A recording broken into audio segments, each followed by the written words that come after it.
I learned to count my life in stitches. Not days, not season stitches.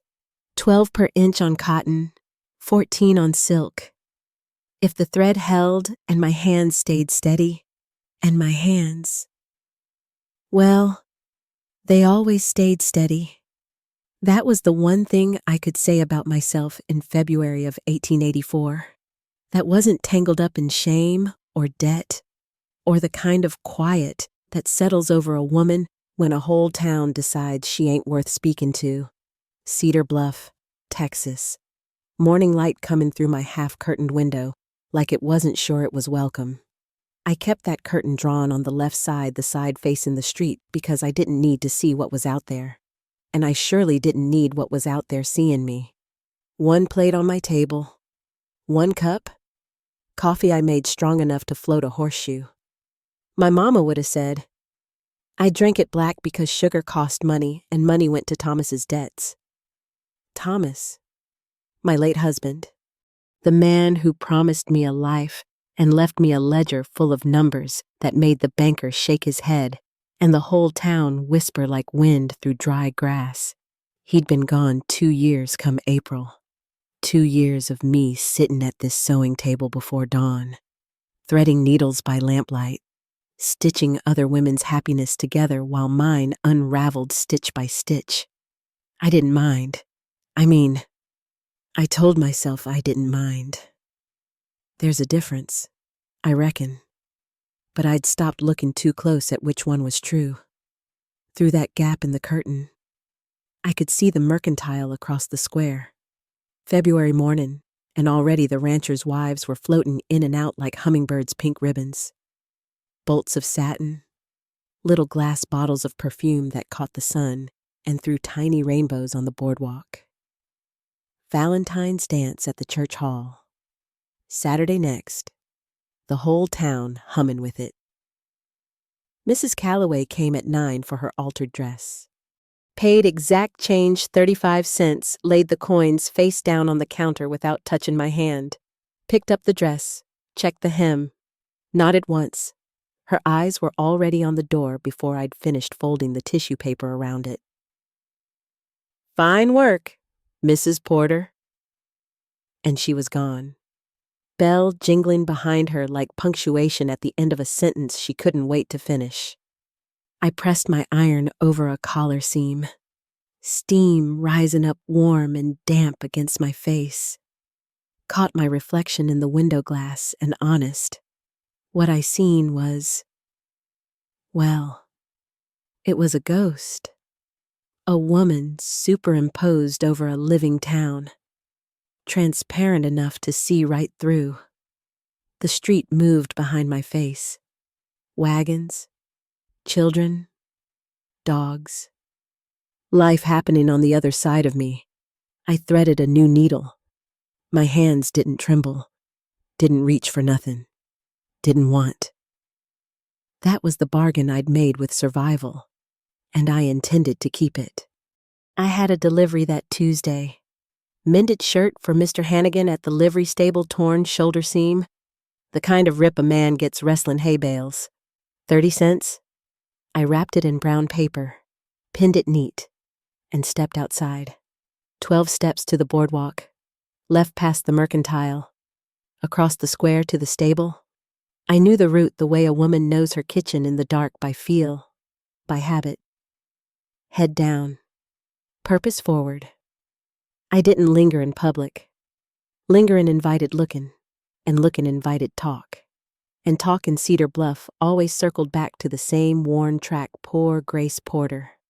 Married a man with more debts than sense. Ought to have known better. The stable smelled like horse leather and hay dust, and something warm underneath the particular smell of animals who trust the hands that feed 'em. I left the shirt with Mr. Hannigan's boy at the front and turned to leave.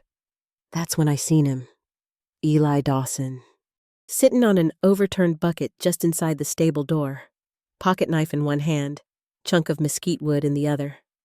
I didn't know his name yet, just knew he was the one slept in the hayloft and worked for meals and whatever pennies Mr. Hannigan could spare. Too thin, Shirt patched at the elbow with stitches so crooked they made my fingers itch. Hay dust in his hair like he'd been born from the loft itself. He was carving. And I mean carving with care.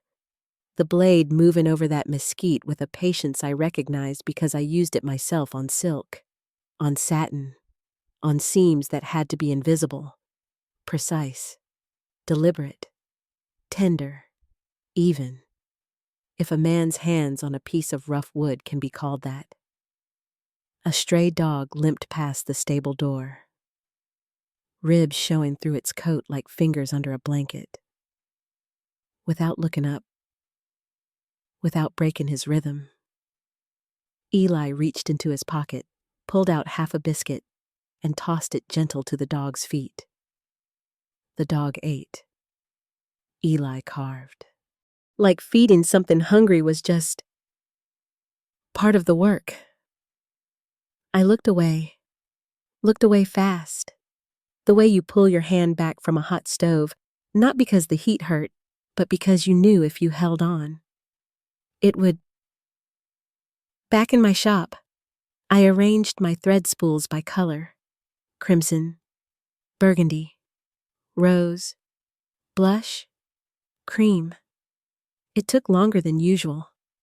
My hands were steady. They were always steady, but my mind kept drifting back to that overturned bucket, to hands that were rough and cracked, but moved like they were holding something precious. Thomas's hands had been soft, clean, always reaching for money that wasn't there.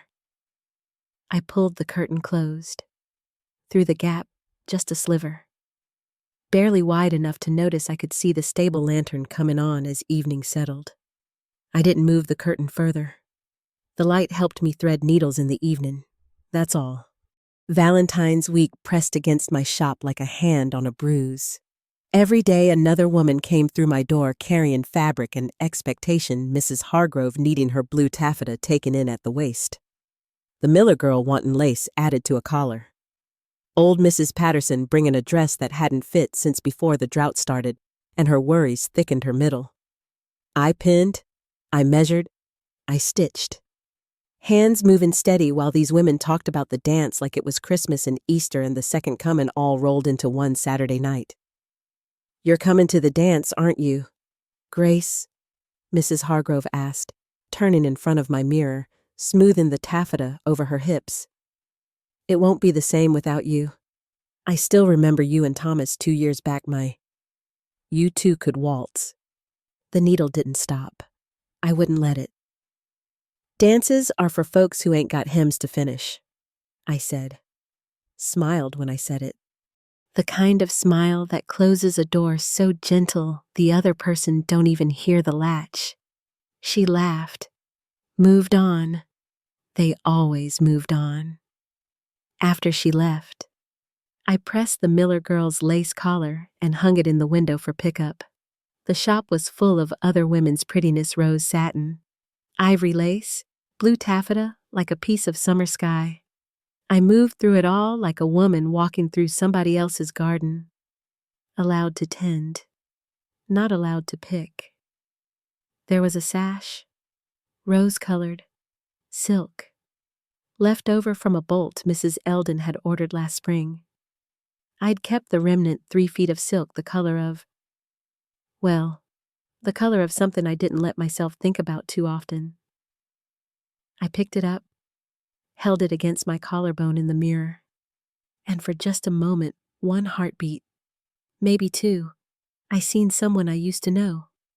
A woman who wore pretty things, who danced, who expected gifts and gave 'em and stood in rooms full of people without calculating the distance to the nearest door. I dropped that sash like it burned me, set it on the cutting table, covered it with the Patterson alterations, went back to my iron, outside. The creek bed had gone white, cracked mud like broken pottery. 6 weeks without rain. Everything alive in Cedar Bluff had pulled itself underground, roots going deep. Green things hiding, waiting for rain that might not come. I understood that strategy. I invented it. I moved my work table closer to the window. For the light. That's what I told myself. Better light for fine stitching. Especially in the afternoons when the sun angled low through the glass and turned my thread to gold. Had nothing to do with the fact that the window faced the livery stable. Nothing at all. But, I noticed things. Over the next several days. I noticed things about Eli Dawson the way a woman notices a thread pulling loose in a garment, not because she's looking for it, but because her eyes are trained to see what's coming undone. And what was coming undone, I reckon, was my own careful disinterest. He gave his biscuit to that stray dog every morning. Every single morning. A man who ain't got more than 30 cents to his name, sharing what little food he had with a creature that couldn't pay him back. I watched him help old Mr. Calloway lift a saddle onto a roan mare Calloway's shoulder had been bad since the fall, and Eli just appeared at his side. Didn't announce it, didn't wait to be thanked, just lifted. Wednesday afternoon. I had reason to pass the stable again thread delivery from the freight wagon, and I heard Eli talking low to the big bay mare while he brushed her down. Easy now, old girl. Ain't nobody gonna rush you. We got time. His voice was quiet. Not shy quiet, gentle quiet. The voice of a man who understood that frightened things need patience, not volume. I walked faster after that. Didn't trust myself to walk slow. And in the evenings, Lord, the evenings. He sat under the stable lantern and carved, that same chunk of mesquite. Taking shape under his knife, I still couldn't see what it was becoming, but I could see the way his hands moved. The kind of patience you can't fake and can't teach. You either got it in your bones or you don't. Thomas never had that kind of patience.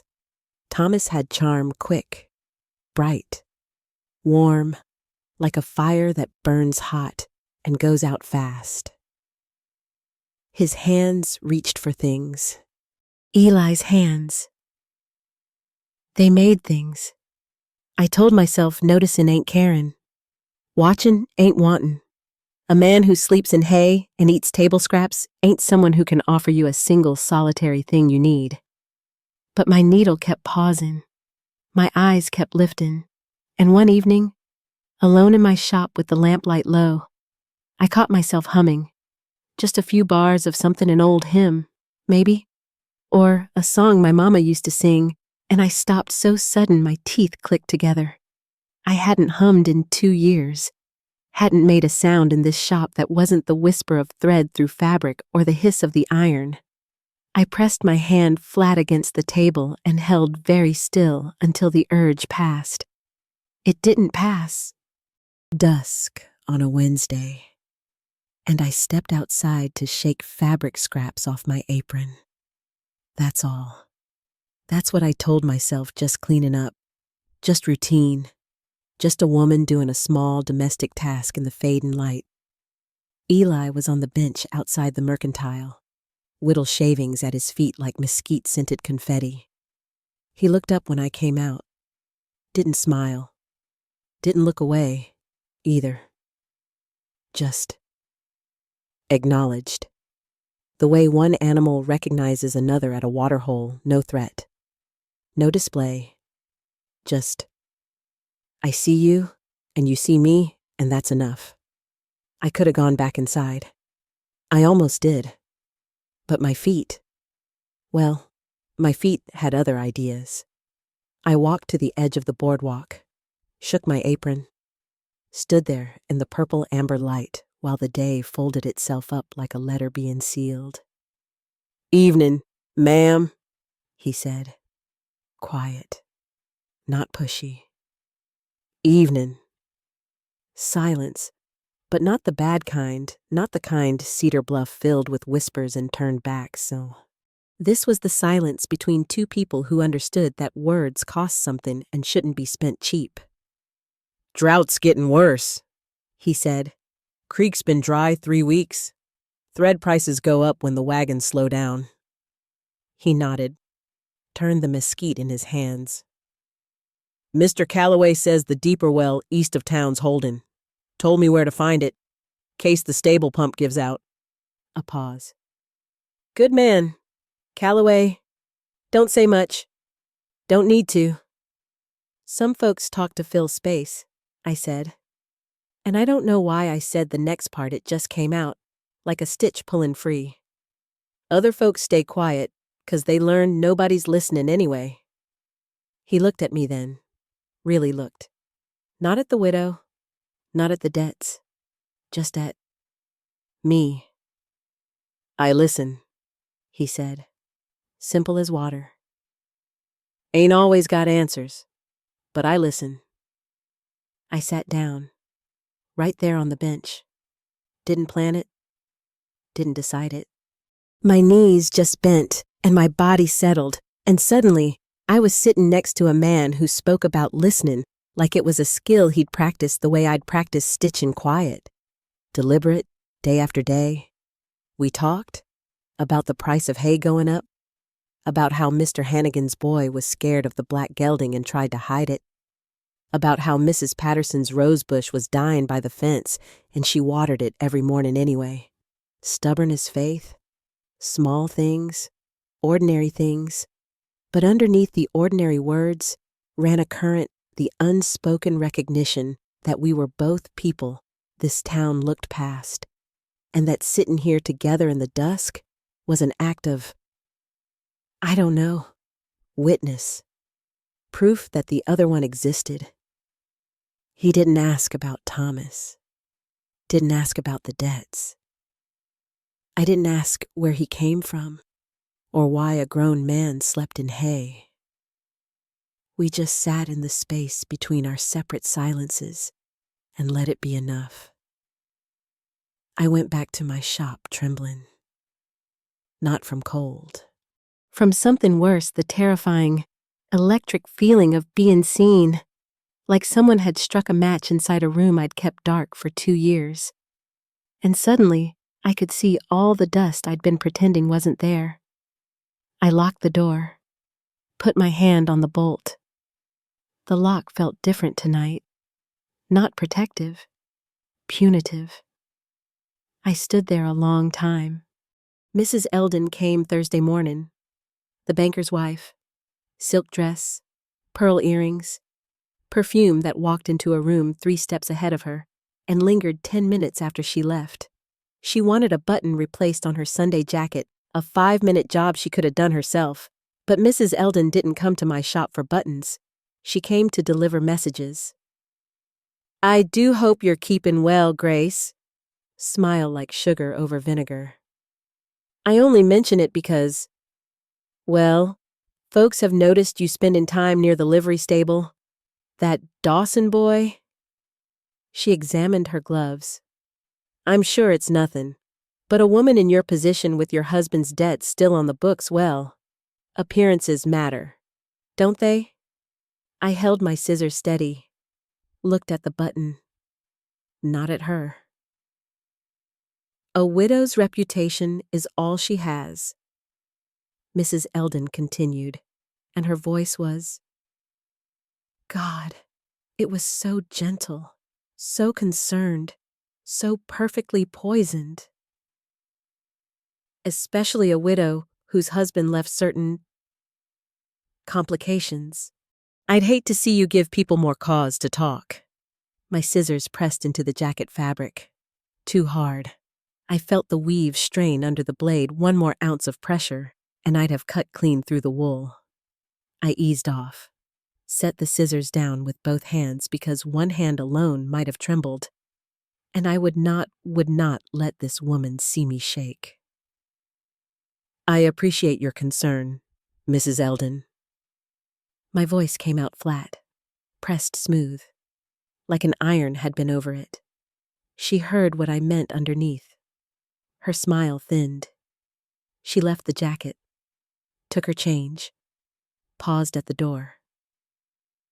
The dance is no place for, well, you understand. The bell jingled as she left. Her perfume stayed floral, expensive, suffocating. I opened the window, let February air in, cold and clean and honest in a way Mrs. Eldon would never be. I sat with my hands in my lap and I inventoried the damage. Not just her words I'd heard worse. I'd survived worse, but the reminder, the cold, clear reminder that Cedar Bluff had written my story the day they read Thomas's debts aloud at the courthouse. Widow, debtor, foolish woman who married wrong. Every chapter decided, every ending written, and any deviation, especially toward a penniless stable hand, with hay in his hair and kindness in his hands, would sharpen every tongue in town. I thought about the safe path, tighter curtains, smaller life, keep my head down and my stitches straight, like Mama always said. Outside, the drought had killed Mrs. Patterson's rose bush by the fence. Dry sticks now, gray and brittle. Everything that dared to bloom in Cedar Bluff got punished by the dry. I picked up the rose-colored sash from under the Patterson alterations, held it in my hands. Didn't lift it to my collarbone this time. Just folded it, set it on the cutting table where I could see it. Not a decision, but not a refusal either. Midnight, Friday. The dance was tomorrow, and I was sitting in my sewing chair in the dark. No lamp, no candle, nothing but moonlight coming through the curtain gap, a sliver of silver on the floor like a thread I could follow out. Couldn't sleep. Hadn't been able to for 3 nights. My mind kept running the same seam over and over, never finishing, never cutting the thread. I thought about Mama. Keep your head down and your stitches straight, Grace. That's how a woman gets through. She'd said it at her own sewing table, in her own quiet house, married to a quiet man who never left her debts, but never left her joy, either. She got through. She survived. She endured. But honest. Was that enough? Was getting through the whole of it? I thought about Thomas. Not with grief that surprised me. The grief had thinned out over 2 years, worn down like a coin handled too much, until what was left wasn't sorrow but clarity. Thomas had been kind and weak. He'd promised me the world and left me holding a ledger full of someone else's failures. I'd been paying for his choices ever since, paying with money, paying with silence, paying with the slow disappearance of Grace Porter from the roles of people who mattered. And I thought about Eli, his hands on that mesquite, taking wood the world dismissed scrub brush, nuisance tree, the kind of thing ranchers pulled up and burned and carving it into something. I still didn't know what, but the patience in his hands said it mattered. I looked at my own hands in the moonlight. Capable, precise, good hands. Hands that could turn rough fabric into beautiful garments. That could mend what was torn and make what was plain into something worth wearing. Hands holding nothing. The real fear, the one I'd been sewing over and stitching around for 2 years, wasn't gossip. Wasn't poverty. Wasn't Mrs. Eldon and her sugared poison. The real fear pressed my shoulders back into the chair, tightened my breathing until I could feel each rib like the stays of a corset laced too close. The fear that I would live my entire remaining life exactly as I was now, useful, invisible, unclaimed. That I would sew other women's dresses and press other women's sashes and close my curtains against other women's joy until the day they buried me beside Thomas and nobody came to the funeral except the people I owed money to. And underneath it, Underneath everything, a question. The town decided what I'm worth.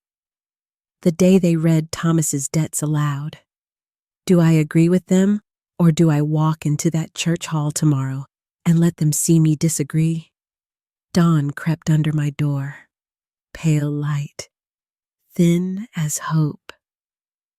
I didn't open the curtains. Not yet. But I didn't pull them tighter, either. I sat in the space between hiding and showing, between the woman I'd been and the woman I might still become, and I leaned toward the light. Saturday afternoon, Valentine's Day. February light coming through my window like it had somewhere better to be golden.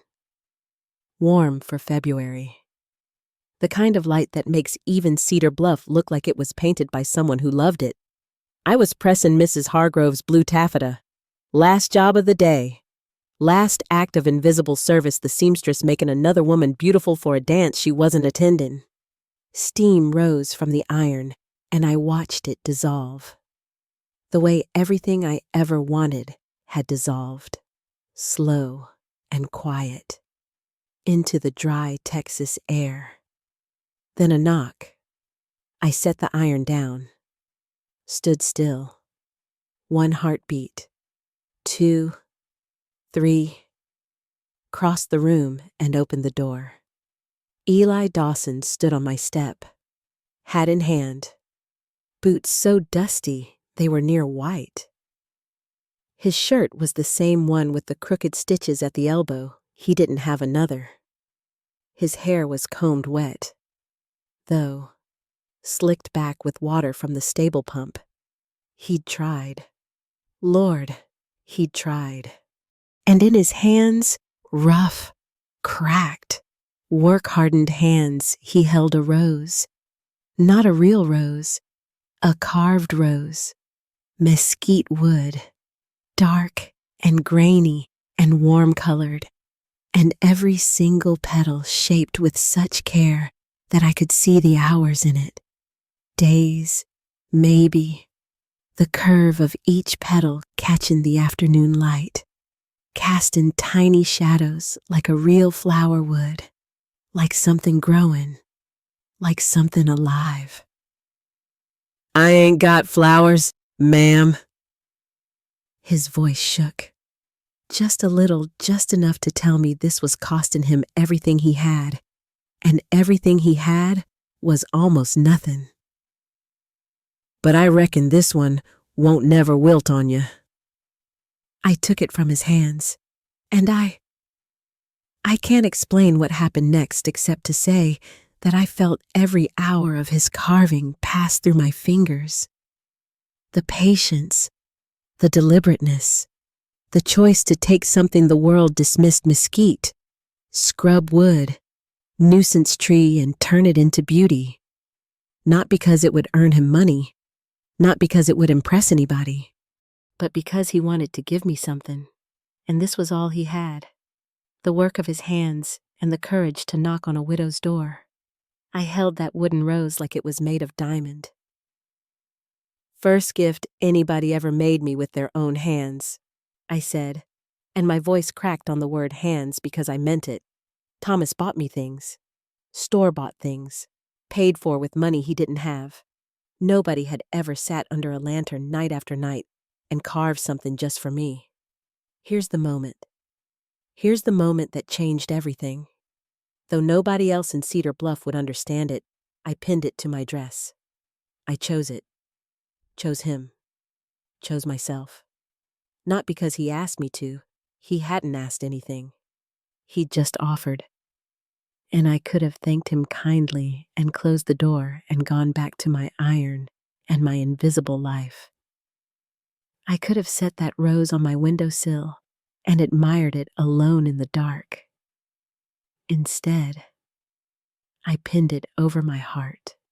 Picked up that rose-colored sash from the cutting table, the one I'd been avoiding and not avoiding for 2 weeks, and tied it at my waist. Looked in the mirror. Saw a woman wearing a plain dress, a silk sash, and a hand-carved rose. I believe I'd like to go to that dance, I said. His face. God, I'll carry his face in that moment to my grave. Like sunrise happening to a man who'd been standing in the dark so long he'd forgotten what light looked like. I stepped outside, into open air, into open view. The stray dog was laying by the stable door, filled out some now. Ribs less sharp. Fed daily by a man who understood that caring for overlooked things wasn't charity but recognition. The dog lifted its head as we passed. I swear it looked at that rose on my dress and understood something. The walk to the church hall, 12 steps to the boardwalk, left past the mercantile, across the square. Same route I always took, but tonight the boardwalk planks sounded different under my feet. Solid and deliberate, like they were counting my steps and finding them worthy. The evening air smelled like mesquite smoke from someone's cook fire, and the first hint of something softer underneath cedar. Maybe. Or the ghost of rain still weeks away. Fiddle music reached us halfway across the square. Faint at first, then fuller, like a door opening somewhere ahead. My head was up. The mesquite rose caught the last of the sunset and threw its tiny shadow across my dress. Every step a sentence I was writing over the story the town had told about me. The church hall doors opened and the light hit me first warm, amber, lantern light that smelled like kerosene and pine and something sweet somebody had spilled near the punch bowl. Fiddle music, slow and steady. The sound of people laughing and talking and living their ordinary, unhaunted lives.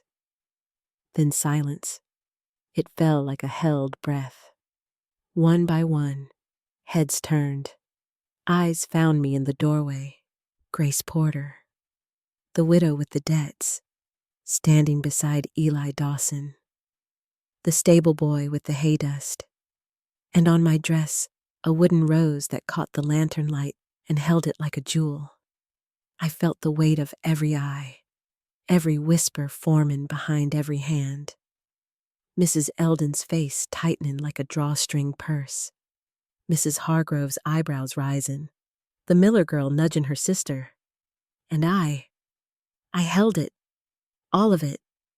I stood in that doorway, and I let them look.